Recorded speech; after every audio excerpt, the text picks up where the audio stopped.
O tema da aula são protocolos operacionais padrão. Os protocolos operacionais padrão, que nós chamamos de POP, são procedimentos padrão que o pessoal treinado deve seguir para assegurar a qualidade e integridade do trabalho desenvolvido durante um estudo. E qual é o objetivo de um POP? Então, o objetivo básico do POP é proporcionar um documento do tipo como fazer. Então, como eu recebo uma amostra, como eu uso um determinado equipamento, como eu uso uma autoclave, como eu uso uma estufa, né? Como eu realizo lá uma extração de DNA, como eu preparo uma solução. Então, eu tenho um documento que é um guia que vai me nortear na realização dessas atividades. Então, é algo, né, muito importante dentro de um laboratório, porque permite um padrão, né? Ou seja, todas as pessoas que vão utilizar aqueles equipamentos, vão realizar aquelas atividades, elas têm um padrão a ser seguido, que consta ali dos POPs. Então, os POPs, eles asseguram bons resultados às pesquisas em laboratório, independente de quem conduz a pesquisa, né? Então, as pessoas sabem realmente o que fazer. Então, os POPs, eles devem ser documentados por escrito e os gerentes devem aprovar os POPs. Ora, gente, quem são os gerentes? Os POPs, eles vão né, das empresas mais variadas, né, que trabalham aí da indústria têxtil, né, da parte de alimentos, até os laboratórios. Então, quem vai aprovar? Ora, quem está gerenciando aquele local. Os professores, orientadores, pesquisadores, trazendo aqui para a nossa área de laboratórios.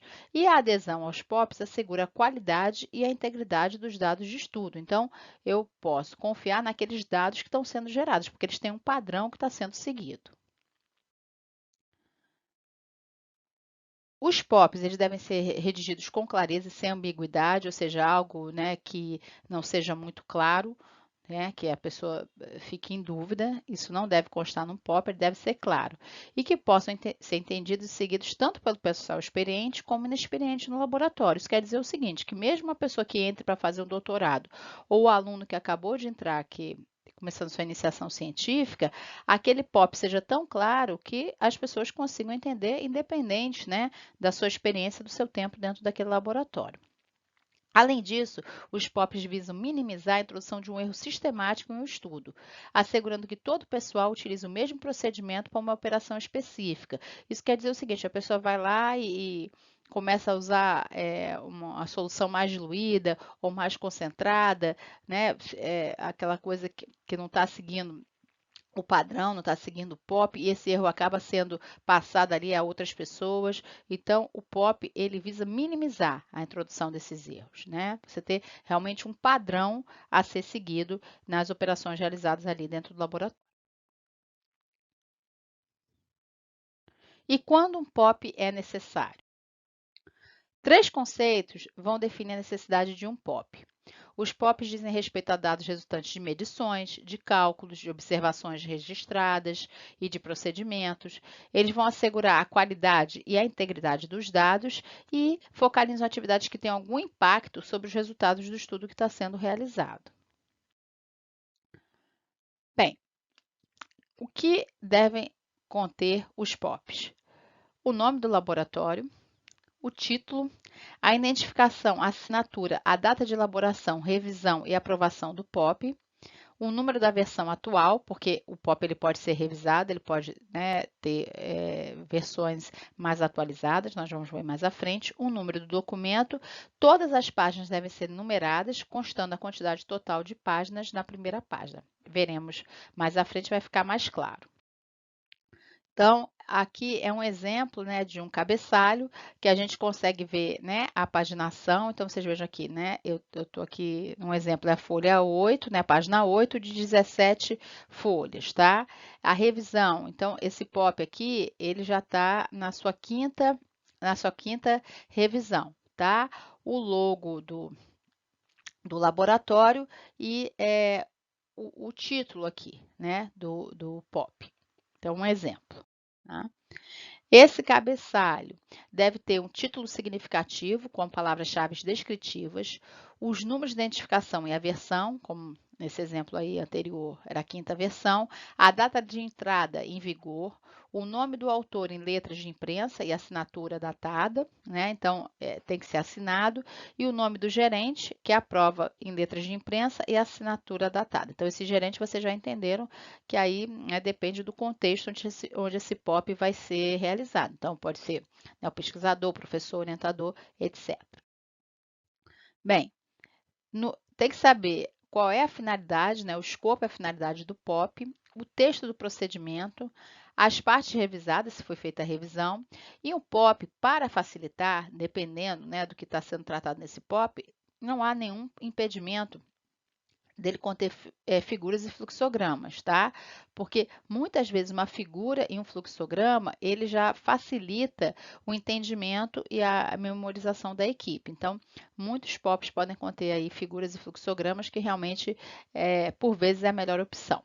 Cálculos, né? Quando aplicável a conversão de unidades ou aplicação de fatores, as referências, então, muitas metodologias, a referência tem que encostar, porque depois vão ser citadas ali nos trabalhos, então a referência deve estar ali no POP, tá? Se for o caso, e os suplementos do POP referenciado. Isso quer dizer o seguinte, porque eu posso estar lá fazendo uma extração de DNA, que eu preciso lá numa determinada solução, nesse POP aí de extração de DNA, eu já tenho a referência do POP de preparo dessa solução, tá? Isso que é um POP referenciado. Bem, gente, os cálculos eu trouxe aqui, né, um exemplo, né? Então, cálculos aqui de conversão são muito importantes que os cálculos, se for o caso, constem dos POPs, porque é uma fonte de erro clássica.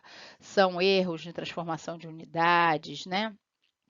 Erros assim, os mais diversos relacionados a cálculos. Então, quando no POP já tem esses cálculos, né? Como o cálculo vai ser realizado, isso aí é muito importante, que a minimização de erros ela é realmente notável. Então, sempre eu aconselho quando a necessidade de conversão aí de unidade, né, um cálculo ali de necessidade ótica, ou seja lá o que for, né, que necessite de cálculo, que eles constem dos POPs. Vocês podem acreditar que muitos erros que a gente tem em laboratório, né, estão relacionados a erros de transformação de unidade, né, de concentração, etc. Então, os cálculos eles devem constar dos POPs. Bem, e a administração de POPs para o laboratório? Os POPs eles devem ser revisados, né, periodicamente para verificar se os procedimentos descritos ainda refletem as atuais práticas do laboratório. Porque, por vezes, você tem protocolos que né, se usam um protocolo, aí na literatura já vem aí uma nova metodologia que pode passar a ser adotada, né, ou vai se fazer uma mudança ali né, de um reagente, se usava um reagente mais tóxico, aí se passa a usar um reagente não tão tóxico. Então, todas essas mudanças, né, elas têm que constar da revisão dos POPs, dessa nova, né, desses novos protocolos que vão ser utilizados. Agora, existem, né, protocolos que não têm mudança, que pode não ter mudança, então eles podem vigorar até uma próxima revisão. O ideal é que o próprio autor do POP faça a revisão do documento. Então, nós vamos ver que né, você pode ter autores que podem revisar esse documento. Então, vamos supor que você tem lá no laboratório pessoas que trabalham, uma pessoa que trabalha há muito tempo lá realizando uma atividade lá celulolítica, amilolítica, né, testando lá em micro-organismos. Então, essa pessoa trabalha muito, tem muita experiência, então é interessante que essa pessoa elabore o POP, que depois vai ser analisado, vai ser checado ali pelo gerente. E como haveria essa distribuição dos POPs? Elas podem ser preparadas em pastas que contêm todos os POPs em vigor de um determinado laboratório. Tá? Então, qual é a minha sugestão? Né? Que mesmo que você tenha lá, você pode ter no Google Drive, né, os POPs ali para que todo mundo no laboratório tenha acesso, isso é importante, mas é importante que ele exista no meio físico, tá? Numa pasta, quando a pessoa vai realizar aquele procedimento, ele esteja ali impresso, né? Tenha fisicamente para se ter acesso. E sempre deve haver um mecanismo para informar os usuários do POP que um novo POP foi redigido, né? Ou que o POP existente foi revisado e desativado. Isso hoje em dia é extremamente fácil, né? A maioria dos laboratórios tem grupos de WhatsApp onde essa informação pode ser passada, tá? Pode-se ter um controle também, você ter lá um livro que as pessoas, né, assinem, dizendo que estão cientes, etc. Existem vários mecanismos. E existem inúmeros tipos de POPs, gente. Eu só vou citar aqui alguns, tá? Então, POPs para recepção e registro de amostras. Então, isso é muito importante para evitar erros, né? Na identificação daquelas amostras, na conservação daquelas amostras. Então, às vezes, as amostras podem chegar a não ter lá o tratamento adequado, se põe tudo a perder. Então, o POP para recepção e registro de amostra. O POP para preparação de reagentes, né? Então, para não se ter erros, né, nessas soluções, no preparo dessas soluções, então, como prepara esses reagentes? Então, POP de preparação de reagente, os POPs para métodos analíticos, os POPs para operar instrumentos, aparelhos e outros equipamentos, tá? Então, como é que eu trabalho ali com uma centrífuga, como é que eu trabalho com um espectrofotômetro? Eu já vou ter ali, né, toda a orientação através dos POPs, né? Os POPs fundamentais, que esses dão instruções como fazer POPs de outras categorias. Então, se eu vou ter que fazer lá um procedimento que eu vou ter que ir lá utilizar o espectrofotômetro, né? Então, eu já posso ir, eu tenho o POP do procedimento, mas eu vou ao POP de equipamento, ver como é que eu vou utilizar aquele aparelho. E também, né, POPs para precauções de segurança também são muito importantes. Então, exemplos de POPs de procedimento, tá? Procedimento para coleta de amostra, para identificação de amostra, para transporte de amostra, para manuseio de amostra. Então, até o transporte, ele é muito importante. Essas amostras podem vir a temperatura ambiente, elas têm que ser conservadas lá no gelo, tá? Como é que eu identifico essas amostras? Vai ser pelo local de coleta, vai ser pela profundidade, né? Como é que eu coleto, né? Eu vou ter que usar algum tipo de equipamento. Então, são exemplos, né, que tem que ser levados em conta. Então, nós, né, uma das nossas aulas presenciais foi de biossegurança no campo. Então, se eu vou para o campo, né? Quais são os EPIs, os EPCs que eu tenho que levar para o campo? Então, eu posso ter até um POP de coleta de amostras, né? Dessa coleta de amostras em relação a EPIs que eu tenho que utilizar, né? O que é imprescindível que eu leve nessa coleta de campo. Então, isso é muito bom, tá, gente? Isso aí realmente é um padrão que se estabelece. E no exemplo aqui de POPs de equipamentos, eu posso ter POPs de manutenção e calibração, por exemplo, de balança, de medidores de pH, de cromatógrafo, né? A líquidos ou a gás.